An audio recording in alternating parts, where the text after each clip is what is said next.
Get your hands off that mailbox, you old fool. That's not your property anymore." Desmond Kane shoved the cart of office boxes against Edith Calloway's porch, railing hard enough to crack the wood. Edith didn't move. 41 years she had worked the front desk of Brookhaven County Records, and not once had anyone spoken to her like she was furniture in the way. "This building belongs to the county. The county belongs to the people who run it now." Kane smiled with all his teeth showing. "And that's not you anymore, sweetheart." Edith set down the small cardboard box holding her reading glasses, her framed certificate of service, and a photograph of her late husband in his postal uniform. She was 68 years old, 5'2" in flat shoes, and she had just been fired by a man 20 years her junior who had never once learned how to file a deed transfer correctly. Behind her, 2 younger clerks watched from the doorway, afraid to say anything.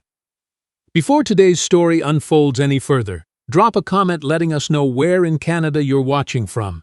And make sure you're subscribed, because tomorrow's story might be the one that stays with you the longest. 3 weeks earlier, Edith Calloway had been the most trusted woman in the Brookhaven County Land Registry office, a low brick building on the edge of a small town outside Hamilton, Ontario, where every farmer, every widow, and every new homeowner for 2 counties came to file their paperwork. She had started as a junior clerk at 27, the only black woman in the building back then, and she had outlasted 4 directors, 3 building renovations, and 1 fire that took half the archive room with it.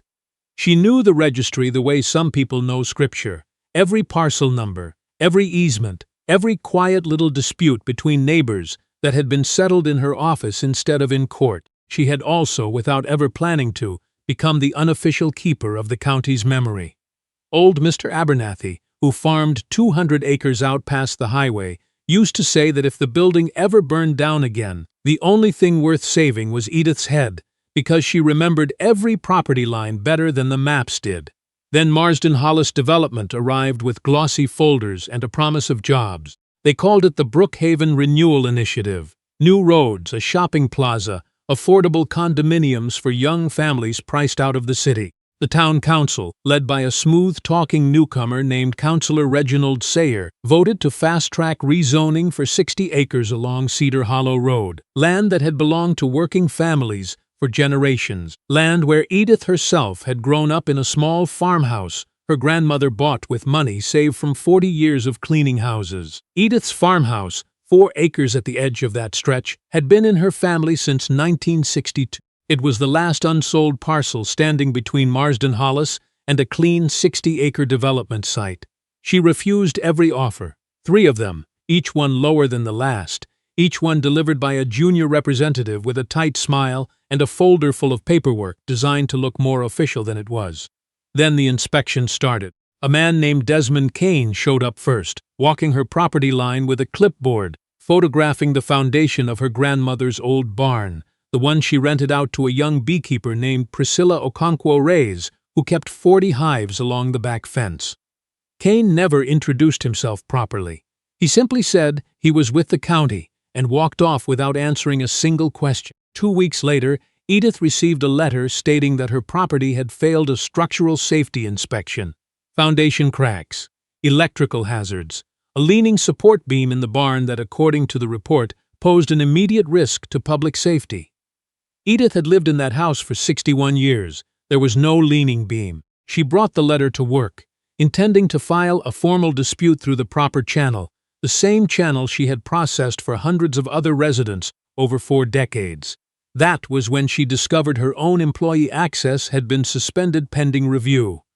Desmond Kane was standing in her old office when she arrived the next morning, feet up on her desk, going through her files. "We've had some concerns raised about irregularities in your record-keeping, Mrs. Calloway," Kane said, not bothering to stand. "Given the conflict of interest with your property situation, the county's decided it's best you take some time off. Effective today." 41 years, and they walked her out with a security guard standing by the door like she was a thief. By the end of that week, 3 more letters arrived, a tax reassessment tripling her property value overnight, making the annual bill impossible on her modest pension, a notice that her well water had failed an emergency contamination test she had never been informed was scheduled, and finally a condemnation order, citing all three issues together, giving her 30 days to vacate before the county exercised its right to seize the property for public safety reasons. Edith sat at her kitchen table that night, with all three letters spread in front of her, the same kitchen table her grandmother had eaten breakfast at every morning for 30 years. And she did something she rarely allowed herself to do anymore. She cried. Her daughter, Rosalind, had been after her for 2 years to sell the place and move into a condo closer to the city, closer to her grandchildren. Edith had always refused, telling Rosalind that some things were not for sale no matter the price offered. Now it seemed someone else had decided to sell it for her. She thought about calling Rosalind that night, but stopped herself. Rosalind had her own life, a husband, 2 children, a demanding job at a Toronto law firm. Edith had spent her whole life being the strong one. She did not yet know how to ask for help. What she did know was paperwork. 41 years of it. She started the very next morning by driving to the county archives in the next municipality over, where records older than her own building system were stored on microfiche nobody had touched in a decade. She requested the original property files for every parcel along Cedar Hollow Road that had sold to Marsden Hollis Development in the past 8 months. There were 11 of them. Every single one followed the same pattern: an initial lowball offer, a refusal, a sudden inspection failure within 6 to 10 weeks, a condemnation notice, a forced sale, always to the same numbered company, 471 Halcourt Holdings, for a fraction of assessed value. The Abernathy farm sold for $40,000 on land worth well over $1 million. The Okafor family bakery building, condemned for a gas leak that the original installer swore under oath had never existed, sold for $22,000. Old Mrs. Trudeau, 91 years old, moved into a care home after her house was declared unfit, the same house she had been born in. Edith spread the documents across her kitchen table, and for the first time since this began, the fear in her chest started to curdle into something else entirely. Something colder, something useful. She called the only person she trusted enough to bring this to. Sergeant Naomi Bellwether had been a young constable 20 years earlier, the kind who used to come into the registry office asking endless questions about property fraud cases for a community policing course she was taking on the side. Edith had spent hours helping her understand land titles. Naomi never forgot it. Now a sergeant with the regional police, Naomi listened to Edith's entire story over coffee at a diner 2 towns away, far enough that nobody from Brookhaven would recognize either of them. "This is bigger than your house, Mrs. Calloway," flipping through the documents. "This is a pattern. 11 properties is not bad luck. This is organized." "I know," Edith said. "I just don't know who's behind the money yet." Naomi tapped the corporate registration page for 44471 Halcourt Holdings. "I can't officially investigate this without more, but I know someone who can dig into shell companies. She used to be a forensic accountant before she became a journalist. Her name's Priya Okonkwo Lindgren. She broke the story on that pension fraud case 2 years back. She'd eat this alive." 3 days later, Edith sat in the cramped home office of Priya Okonkwo Lindgren, a sharp-eyed investigative reporter for a regional news outlet, surrounded by corkboards and red string that would have looked theatrical if the woman behind weren't so calmly, terrifyingly competent. 4471 Halcourt Holdings doesn't actually own anything for more than 90 days, Priya explained, pulling up a registry search on her laptop. It exists purely to receive the condemned properties, then immediately transfers them to a second numbered company, which transfers to a third, before the land finally lands in the hands of Marsden Hollis Development under a clean corporate name. 3 layers of paper to wash the trail. "Who controls the numbered companies?" Edith asked. Priya turned her screen around. "The registered agent for all 3 is a law firm retained exclusively by one client, Marsden Hollis Development, and the building inspector who signed off on 9 of your 11 condemnation orders, including yours." She pulled up a personnel record. "Desmond Kane, hired 4 months ago. Before that, he worked for exactly one employer for the past 6 years, Marsden Hollis Development, under their Property Acquisitions Division." Edith felt something settle inside her, hard and clear as ice. "He's not a county inspector at all. He's their man, wearing a county badge.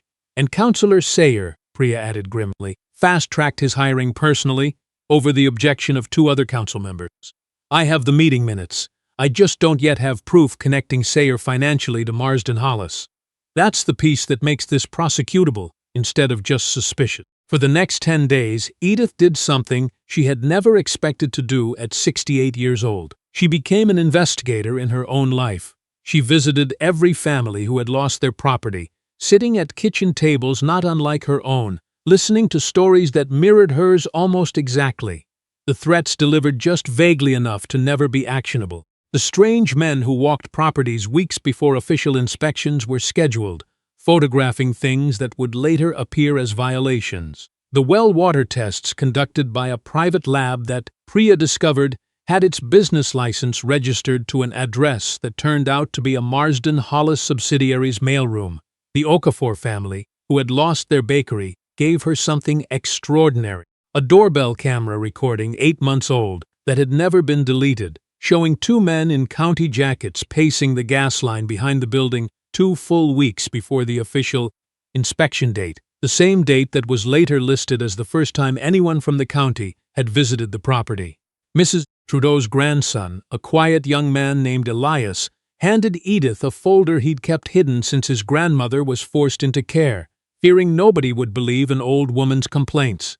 Inside was a letter Mrs. Trudeau had written but never mailed, describing a man who'd come to her door offering to buy the house, growing colder when she refused, telling her that elderly women living alone sometimes have accidents nobody can prevent. Edith read that letter twice in her car before she could drive home. Then, on the 11th day, Desmond Kane returned to her property with a moving crew and a court order for emergency seizure, the same order that opened this story, the one that put boxes on her porch and a stranger's hands on her late husband's photograph.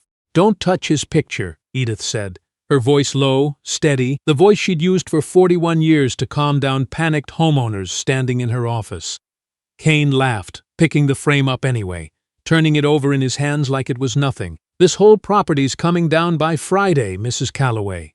The county's tired of dragging this out." That is when Sergeant Naomi Bellwether's cruiser pulled into the driveway, lights off, parking calmly at the edge of the property. "Mr. Kane," Naomi said, stepping out, "I'm going to need you to put that down and step away from the residence." "This is a lawful seizure, Officer," Kane snapped. "I have paperwork." "I have paperwork too," Naomi said, and held up a different document entirely. A judicial stay signed 2 hours ago by Justice Wallace Renfrew, halting any seizure activity on this property pending a formal fraud investigation into the issuing inspector. Kane's face went pale, then hard. "This is harassment. I'll have your badge for this." "You're welcome to try," Naomi said, and behind her, 2 more officers stepped out of an unmarked vehicle, along with Priya Okonkwo Lindgren, recording everything on a small camera, her press credentials clipped visibly to her jacket. Kane's crew slowly backed away from the porch, leaving the boxes where they sat. That evening, Edith finally called her daughter. "Mom, what's wrong?" Rosalind said immediately, hearing something in her mother's voice she'd never heard before. "I think I'm in trouble, baby," Edith said, and for the first time in 2 years she let her daughter come home.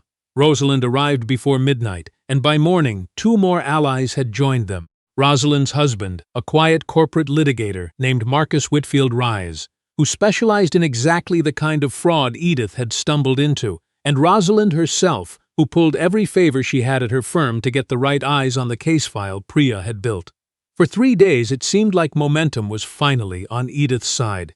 Then Marsden Hollis development struck back, harder than anyone expected. Priya's home office was broken into overnight, her hard drives and backup files stolen, though strangely, her cloud storage was left untouched, an oversight that would later prove crucial. A photograph began circulating on local social media, blurry and poorly lit, appearing to show Edith shoving Desmond Kane during the confrontation at her property.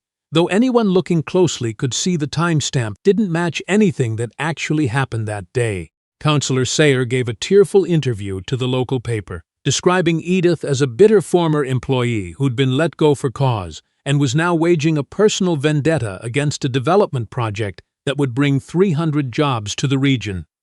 He painted Marsden Hollis as victims of misinformation spread by an embittered woman unable to accept that times had changed. Worst of all, Edith's bank accounts were frozen overnight under a civil asset claim filed by Marsden Hollis's legal team, alleging she had misappropriated county records during her employment, a claim built entirely on the fact that she had photocopied public documents that were, by law, available to any citizen who requested them. "They want you broke and discredited before the hearing," Marcus Whitfield Rise told her grimly, reviewing the asset freeze. "It's a pressure tactic. It usually works." Edith sat at her kitchen table that night, the same table, the same letters multiplying around her now into a small mountain of paper, and for one long, terrible hour, she wondered if she should simply give up, take whatever settlement they offered, move into the condo near Rosalind, let the fight go. Then she opened the small cardboard box that had sat untouched on her counter since the day Kane had handled it so carelessly, and she found, tucked behind the broken backing of her husband's photograph frame, a small folded note in her grandmother's careful, looping handwriting, written decades earlier and apparently slipped behind the photo long before Edith herself had even framed it. "This land cost your great-grandmother 40 years of scrubbing other people's floors. Don't let anyone tell you it was never really yours." Edith Calloway did not cry again that night. She got to work. She remembered something from her decades behind the registry counter, something so small most people would never think twice about it. 40 years ago, before digital systems, the county had required 2 physical copies of every major zoning and condemnation order, one filed locally, and one sent for archival storage at the Provincial Land Titles Office in Toronto, a requirement that had technically never been formally repealed, merely quietly ignored once digital filing began. If Desmond Kane had filed fraudulent condemnation orders only in the local system, the archived provincial copies, if they existed at all for the older requirement, would either be missing entirely, proving the fraud through their absence, or would show a different signature altogether, since Kane likely never knew the old requirement existed. She called the only person left who could help her access that archive on short notice, Lieutenant Colonel Adora Whitmore, a retired military logistics officer and old friend from her church congregation, now working as a records consultant for the province, who owed Edith a favor 20 years over from a property dispute Edith had quietly helped settle when Adora's own mother nearly lost her home. It took 2 days of careful, quiet digging. What Adora found shattered the entire fraudulent scheme wide open. 6 of the 11 condemnation orders, including Edith's own, had never been properly filed at the provincial level at all. And the 5 that had, going back further than anyone at Marsden Hollis apparently realized, carried a digital submission timestamp from an account registered not to the county building inspector's office, but to a private email domain belonging to Marsden Hollis Development itself. They weren't just colluding with a corrupt inspector. They were filing the fraudulent paperwork themselves, directly, using their own internal systems, because Desmond Kane, for all his bluster, hadn't actually known how to properly access the provincial filing system at all. Marcus Whitfield Rise nearly knocked over his coffee when Edith showed him. "This isn't just fraud anymore, Edith," he said. "This is them submitting falsified government documents directly. That's a federal offense." The formal hearing was scheduled for the following Tuesday, ostensibly to address Edith's appeal of her property's emergency seizure order. Marsden Hollis Development, confident and well-lawyered, sent 3 executives and Councillor Sayer himself to watch what they assumed would be a quick formality before they finally cleared the last obstacle on Cedar Hollow Road. They had no idea what was waiting for them. The hearing room at the Brookhaven County Courthouse was packed beyond capacity. That Tuesday morning, residents from all 11 affected properties filling every seat, standing along the back wall, spilling into the hallway outside. Mrs. Trudeau, 91 years old, sat in the front row in her wheelchair, her grandson Elias beside her. The Okafor family sat together, their daughter holding the doorbell camera footage on a tablet. Priscilla Okonkwo Reyes, the beekeeper, had brought along a printed photograph of the perfectly sound barn beam that had supposedly posed an immediate safety risk. Justice Wallace Renfrew called the hearing to order, and Councillor Sayer's lawyer rose first, beginning a smooth, practiced misunderstandings and a former employee's difficulty accepting change. Then, Edith Calloway stood up. She did not raise her voice. 41 years behind a registry counter had taught her that the quietest people in a room were often the ones everyone eventually had to lean forward to hear.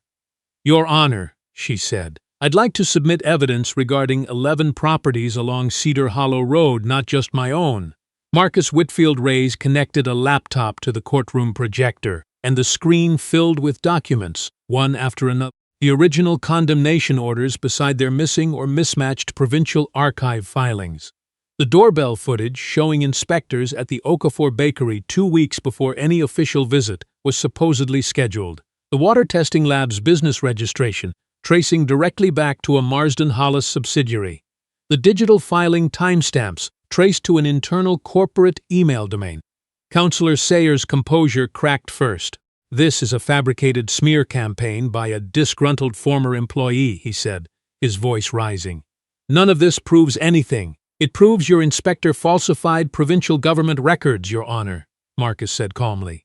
"It proves a private lab connected to Marsden Hollis Development conducted water tests under a fraudulent business license. And it proves a pattern affecting 11 families, not one bitter woman with a grudge." Priya Okonkwo Lindgren stood next, holding up a printed copy of an email she had recovered, not from her stolen hard drives, but from the cloud backup the thieves had overlooked.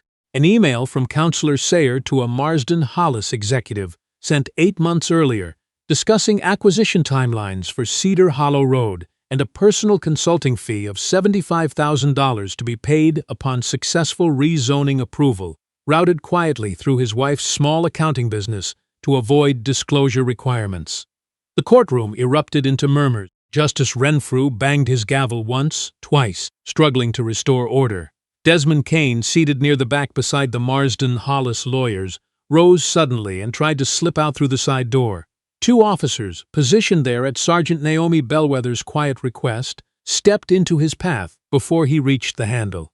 "Mr. Kane," Naomi said, "you're under arrest for fraud and forgery of government documents." "This is insane," Kane shouted, backing into the wall as the officers approached. "I was just doing my job.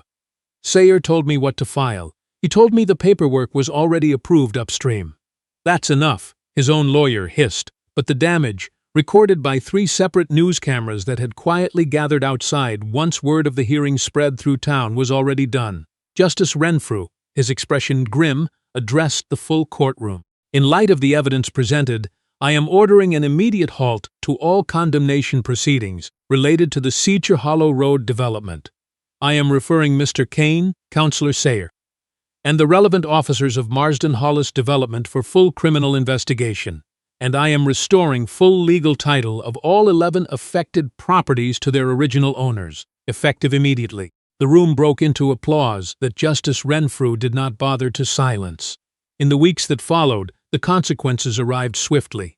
Councillor Reginald Sayer resigned from council before the formal vote to remove him could even be scheduled, and was charged with fraud, breach of public trust, and accepting secret commission. Desmond Kane, facing forgery charges that could carry up to 14 years, agreed to a plea deal in exchange for testimony detailing exactly how Marsden Hollis Development had directed the entire scheme from the beginning. 3 senior executives at Marsden Hollis Development were charged with fraud and conspiracy, and the company's assets were frozen pending a provincial investigation that, Priya later reported, had since expanded to examine similar projects in 2 neighboring counties. The 11 families along Cedar Hollow Road received their land back, along with a court-ordered compensation fund drawn from Marsden Hollis Development's frozen assets, enough to cover the legal costs, the lost income, and in Mrs. Trudeau's case, enough to finally bring her home from the care home she had never wanted to enter. Edith Calloway was reinstated to the Brookhaven County Land Registry office, not as a clerk this time, but as Director of Records Integrity, a position the council created specifically in recognition of what she had uncovered. She used part of her own settlement, along with contributions from grateful neighbors, to establish a small community legal clinic in the front room of the old registry building, where elderly residents facing pressure to sell their homes could get free advice before any paperwork was ever signed. Months later, on a cool autumn morning, Edith stood at the edge of her 4 acres on Cedar Hollow Road, watching Priscilla Okonkwo Reyes check on the beehives along the back fence. The same hives Desmond Kane had once photographed as evidence of dangerous neglect. The barn beam, the one supposedly leaning and unsafe, stood exactly as straight as it had for 60 years. A young reporter from a national outlet, following up on Priya's now widely cited investigation, approached Edith near the fence line. "Mrs. Calloway, can I ask you something? After everything they did, the threats, the fraud, freezing your accounts, were you ever truly afraid they'd win?" Edith looked out over the land her great-grandmother had scrubbed 40 years of other people's floors to afford, the land that had nearly slipped through her fingers because someone decided an old woman living alone would be too quiet to fight back. "No," she said finally. "They just assumed nobody was keeping track. They forgot I spent 41 years making sure nothing in this county ever truly disappeared."